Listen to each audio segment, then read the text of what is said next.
حي على الفلاح.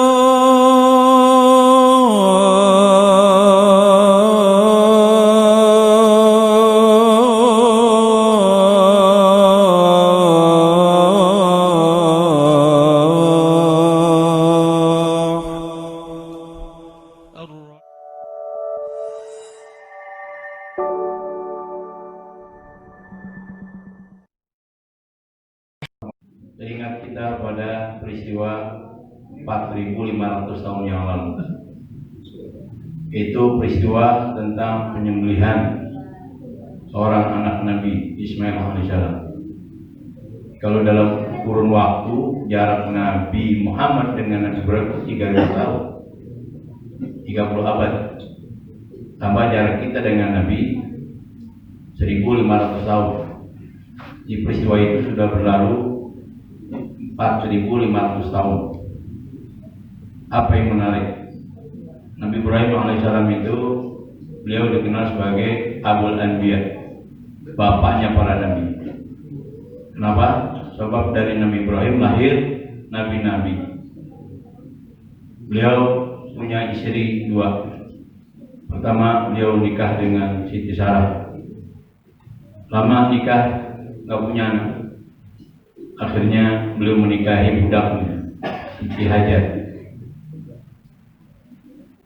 Lama kemudian dikaruniai anak, yaitu Nabi Allah Ismail alaihissalam. Untuk menghindari hal-hal yang tidak diinginkan manusiawi lah. Istri Nabi bukan manusia, bukan malaikat. Bahkan Nabi sendiri bukannya malaikat, dia adalah manusia. Untuk menghindari hal yang tidak diinginkan, akhirnya atas perintah Allah, Siti Hajar dibawa ke kota Mekah bersama anaknya, yaitu Nabi Allah Ismail. Bayangkan jarak Palestina dengan Mekah. Saat itu kita bayangkannya 4.005 tahun yang lalu kayak apa gersang ini. Disinilah di kota Mekah Allah titip, kota Mekah Nabi Ibrahim titip anak dan istrinya.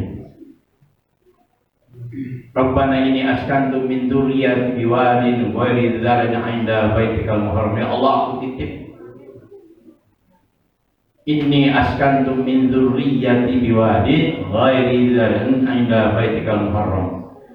Ya Allah, aku titip anak dan keturunanku di satu lembah yang tidak ada pepohonan. Sampai sekarang Mekah kalaupun ada, ya karena teknologi ya, tapi kita bayangkan 4.005 tahun yang lalu kayak apa bersama. Sampai-sampai setelah beliau berdoa, bahkan beliau berdoa juga supaya kelak Nabi Ismail punya keturunan seorang nabi. Bahkan luar biasa, akhirnya mendapatkan nabi punya julukan Sayyidul Anbiya wal Mursalin.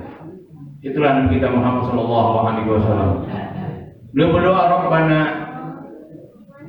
wab'ats fihim rasulan minhum. Ya Allah, utuslah seorang rasul dari keturunan kami ke tengah-tengah kami. Siapa? Lahir 3.000 tahun kemudian Nabi kita Muhammad sallallahu alaihi wasallam. Dari terah atau dari sisilah Nabi Ismail alaihissalam bin Ibrahim.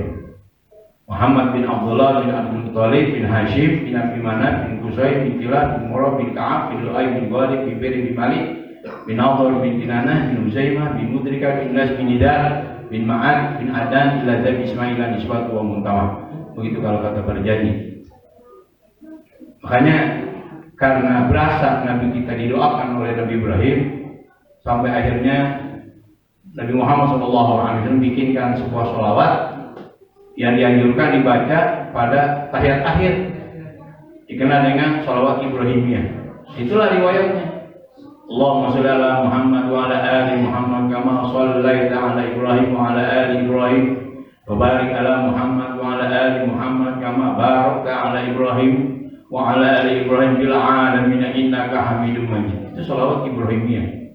Padahal bentuk sholawat ribuan, tapi yang dianjurkan dibaca adalah sholawat itu. Sama seperti kita sholat jenazah, itu yang dianjurkan adalah sholawat Ibrahimiyah. Walaupun sholawat yang lain masalah, tapi yang dianjurkan ulama adalah sholawat itu.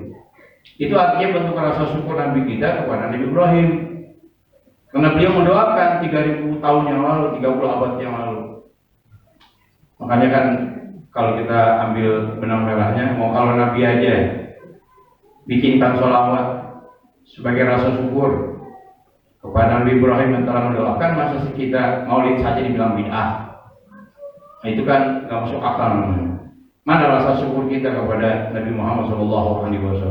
Bukan Nabi kita aja rasa terima kasih kepada Nabi Ibrahim AS. Ini kadang-kadang jangankan maulid, mohon maaf, mereka berani mengatakan bahwa ibunda Nabi, ayahanda Nabi itu mati dalam keadaan kafir, karena mereka mati dalam keadaan agama jahiliyah. Mereka baca literatur di mana? Padahal kalau kita baca literaturnya, kakeknya yaitu Abdul Muthalib, beliau ini adalah penganut milah Ibrahim. Beliau berhaji dan tidak pernah mencontoh bagaimana cara hajinya orang jahiliyah. Ambil haji, ada yang telanjang, ada yang megang patung, tidak, dia konsisten. Bahkan Rasulullah SAW masih kecil pun diajarin bagaimana cara berhaji, tidak seperti dilakukan oleh orang-orang jahiliyah. Sebab umurnya haji ini sama, sudah 3000 tahun. Bohong itu kalau sampai ada orang mengatakan berani amat. Dan apa untungnya sih ngatain ibu dan Nabi masih kafir? Saudara hadirin tahu nggak bagaimana kehidupan Siti Aminah? Oh, namanya aja ya Aminah. Orang yang aman, orang yang bisa dipercaya. Ini seorang perempuan luar biasa, nggak pernah kelihatan di muka umum. Bahkan Abdul Muthalib baru tahu kalau Wahab itu punya anak yang namanya Aminah. Perempuan cantik luar biasa. Begitu Abdul Muthalib datang ke rumah Wahab, ya kawannya, dilihat ada wanita cantik, mukanya bercahaya. Lalu tanya, ini siapa? Ini anakku, namanya Aminah. Berarti kan sampai orang dekatnya aja nggak tahu. Beliau nggak bisa bergaul dengan perempuan sembarangan. Hanya akhirnya Abdul Muthalib minta supaya anaknya Abdullah tinggalkan kepada Aminah. Ini wanita suci. Apa kuburannya sekarang dicoret juga tidak. Jadi waktu nikah pun itu antara Aminah dengan Abdullah, ayah dan ibundanya Nabi, itu dengan cara milah Ibrahim. Ya mulut jangan comel, jangan menyakiti keluarga Nabi. Dah balik pada persoalan. Jadi sampai Nabi Ibrahim saja nggak lupa mendoakan keturunannya supaya menjadi Nabi, bahkan akhirnya menjadi Nabi yang luar biasa. Nah kemudian gak lama kemudian Siti Sarah punya anak, yaitu Ishak. Ishak, ujungnya nanti Ishak, Yakub, Yusuf, Ayub, Suaib, terus sampai kepada Nabi Isa alaihissalam. Dari Ismail, ujungnya Nabi kita Muhammad SAW. Ishak ada di Palestina, kemudian Ismail ada di Mekah Al-Mukarramah. Makanya waktu Nabi Mi'raj beliau nggak langsung ke langit. Dari Mekah, kalau singkatnya, beliau mampir dulu ke Palestina, kemudian berangkat ke langit, pulang lagi ke Mekah. Segitiga dibuat. Untuk apa? Mempersatukan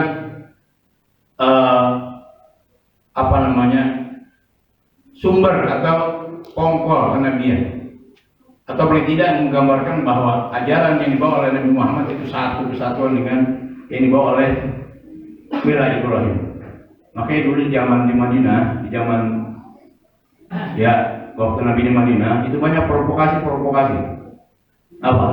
Orang Yahudi ngebujuk supaya para sahabat beragama Yahudi. Begitu juga orang Nasrani membujuk sahabat supaya udahlah ikuti saja agama kami. Mohon maaf. Tapi kemudian Allah nyatakan, "Bal millata Ibrahim hanifan wa ma kana minal musyrikin." Tapi ikutilah milah Ibrahim. Ajaran Ibrahim, agama Ibrahim. Agama yang lurus. Makanya Nabi kita Muhammad SAW dalam sholat, kalau kita baca doa iftitah, itu kan doa Nabi.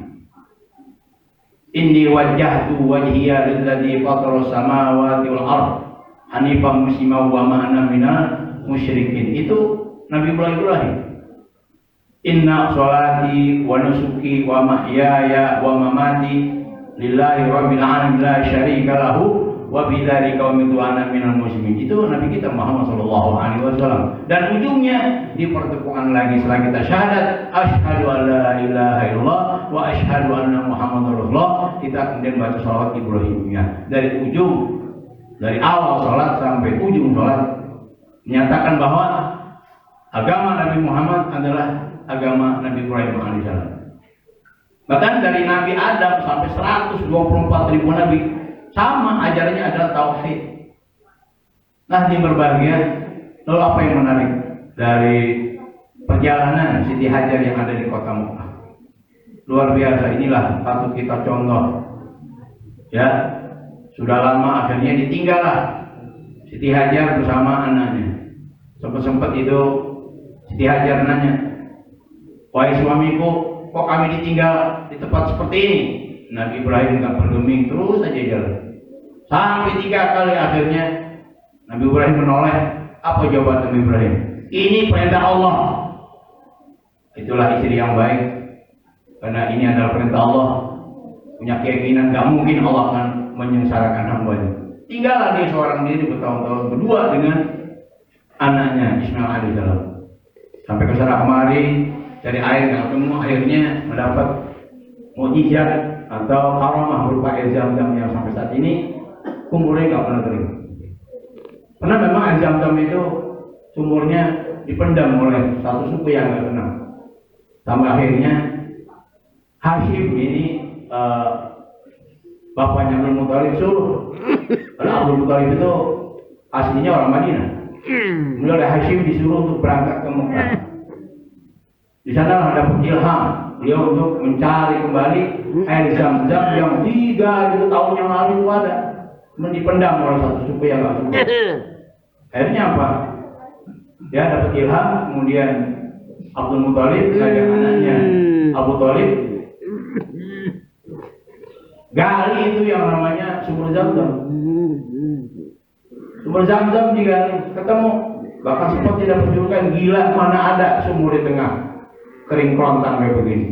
Itulah makanya ketemu akhirnya. Saat itulah Abdul Muthalib dikenal sebagai pemimpin kota Makkah setelah menggali air Zam-Zam. Makanya kalau ulama-ulama itu kalau minum air Zam-Zam itu fatihahnya ke Abdul Muthalib sebagai rasa terima kasih, beliau yang menemukan kembali air Zam-Zam. Nah, jadi berbahagia, apa yang kita bisa petik singkat saja dari peristiwa yang hari ini kita rayakan. Pertama, mutlaknya kesabaran dalam menjalankan perintah Allah dan larangan Allah. Jadi kita kalau kurang sabar, bubar semuanya deh. Kita taat tuh perlu sabar, sholat ya sabar. Bahkan rentetan sholat juga banyak, mungkin istinja dulu. Kalau yang punya air besar, mandi hadas dulu, kemudian wudu. Yang punya wudu, nggak ada air, tayamum, baru sholat. Kalau nggak sabar, bubar kita. Begitu juga sholat, puasa, zakat, haji, sedekah, sabar. Kalau nggak sabar, bubar kita ini. Begitu juga sabar dalam menjauhkan perintah Allah. Coba bayangkan bagaimana keluarga Ibrahim, begitu pas udah lama nggak ketemu, tiba-tiba Allah perintah untuk kau berangkat lagi ke Mekah. Sampai di Mekah dia bermimpi nyembelih anaknya kayak apa coba? Orang lama nggak ketemu, bahkan ada yang menyatakan sekitar 13 tahun nggak ketemu, tiba-tiba malah dapat perintah nyembelih anaknya kayak apa coba? Tapi kan ini perintah Allah, mau bilang apa? Dan Ismail begitu ditanya, bagaimana pendapatmu? Ya, kalau sudah perintah Allah laksanakan saja. Kemudian orang kayak apa coba? Sampai-sampai iblis goda, datanglah kepada ibunya, Siti Hajar. Waktu itu bapak kurang ajar tuh, bapak nggak punya peri kemanusiaan, punya anak kok dipotong. Siti Hajar pun tegar, disambit itu dengan batu tuh setan. Gak puas, datang kepada Nabi Ibrahim sendiri. Kamu apaan tuh orang tua, masa anak mau dipotong, ditimpuk ke batu. Kemudian datang kepada anaknya sendiri terakhir. Ini adalah perintah Allah, bukan perintah bapak saya. Diambil batu, nah sekarang jadi simbol melontar jumroh itu. Jumroh itu melontar setan simbolnya. Mas saya banyak orang berangkat haji di sana simbol melontar setan. Begitu pulang haji demen banget sama setan. Ini yang jadi pertanyaan.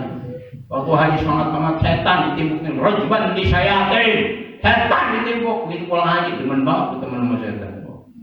Ini orang berangkat haji nggak pakai ilmu. Lihat simbol-simbol haji itu kan simbol ibadah semua. Sa'i juga begitu, simbol ketegaran seorang ibu dalam memperhatikan mental spiritual anaknya. Udah akhirnya disembelih. Tapi karena kesabaran dan ketegaran, akhirnya jika cerita domba itu diganti dengan seekor kambing kembes. Padahal siapa yang punya pedang setajam Nabi Ibrahim sampai belah, batu pun belah. Digodot kalau orang Depok bilang berkali-kali nggak mempan juga. Nah, karena kesabarannya diganti. Inilah makanya kita perlu sabar apalagi sekarang zaman pandemi, ya. Sabar aja kita.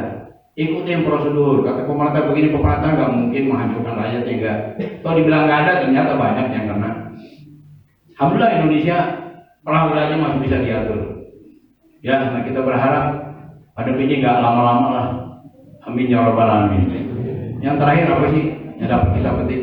Ya, perlu ada kemitraan dalam membangun bangsa dan kampung ini. Kita lihat Nabi Ibrahim walaupun itu adalah perintah Allah, dia kemudian nggak semerta-merta ngambil golok bapak leher Ismail, tidak. Tapi tanya dulu, pandur ma'adha, hei anakku bagaimana pendapatmu? Jadi yang tua, ini generasi tua, buka ruang dialogis. Nggak langsung main potong aja nggak walaupun perintah Allah. Tapi Nabi Ismail tahu ini bukan rekayasa bapaknya, bukan. Ini perintah Allah. Apa kata anaknya yang tegar? Ya abatif alma tumar. Udah, lakukan aja kalau sudah ini perintah Allah. Luar biasa. Ini ada kemitraan. Masjid ini, kampung kita ini kalau masing-masing bawa caranya sendiri, orang tua bawa caranya sendiri, anak muda bawa caranya sendiri, nggak bakal maju di kampung. Yang tua jangan tanggung tua, yang muda juga jangan sombong. Lihat itu dicontohkan oleh Nabi Ibrahim. Anzur ma'adzakar. Hei anak muda, bagaimana pendapatmu? Anak muda karena tahu ini adalah perintah Allah, tahu ini bukan rekayasa bapaknya, tahu ini bukan sesuatu yang bertentangan dengan syariah. If'al ma tu'mar. Jadi harus ada kemitraan. Gak bisa kita kerja sendiri. Ini apa lagi? Yang terpenting apa? Peran serta kaum ibu. Ya, Ismail menjadi anak muda yang luar biasa, tegar. Itu karena peran seorang ibu. Makanya ada ungkapan al-ummu madrasah, ibu itu adalah sekolah. Ibu itu adalah school, sekolah pertama. Nah, bagaimana mungkin seorang Ismail bisa menjadi tegar pada ditinggal oleh ayahnya kalau bukan karena didikan orang tuanya. Nah, jangan kita pandai bikin anak tapi nggak pernah pandai bagaimana cara merawat anak. Sama laki-laki begitu juga. Gak sedikit orang yang pandai yang melahirkan anak tapi tidak pandai mendidik anak. Emang gak ditanya nanti yaumil qiyamah. Tapi kalau kita sudah ajarkan dia baik pendidikan umum, pendidikan agama sehingga anak itu nggak buta. Kalau nanti pada masa kita tanya, kita sudah jalankan perintah Allah. Apalagi sekarang, bapak-bapak jangan bangga kalau anak sekolah di sekolah umum. Coba titip juga ke ustaz yang ada di kampung suruh ngaji. Apakah ditanya nanti di yaumil qiyamah kalau anak kita nggak tahu baca Al-Quran, nggak tahu bagaimana caranya sholat, bagaimana cara menjalankan arkanul Islam. Tapi kalau kita sudah titip kepada seorang kiai, ustaz atau ajengan atau siapa, nanti lepas tanggung jawab kita. Jadi intinya apa sih dari peristiwa Ibrahim ini? Kita harus sadar orang tua banyak tanggung jawab tetap kepada anak. Nah, mudah-mudahan kita bisa meresapi apa yang terjadi 4.500 tahun yang lalu. Kita bisa aplikasikannya apa? Kita bisa mengaplikasikannya atau kita bisa mengamalkannya. Amin ya rabbal alamin. Barakallahu li wa lakum fil Qur'anil azim. Wa nafa'ani wa iyyakum bima fi minal ayati wa dzikril hakim. Wa taqabbala minni wa minkum tilawatahu innahu was-sami'ul alim. Aqulu qawli hadza wa astaghfirullah azim li wa lakum wa lisa'il muslimina wal muslimat wal mu'minina wal mu'minat fastaghfiru innahu wal ghafurur rahim. Allahumma shalli wa sallim ala sayyidina Muhammadin wa ala ali sayyidina Muhammad.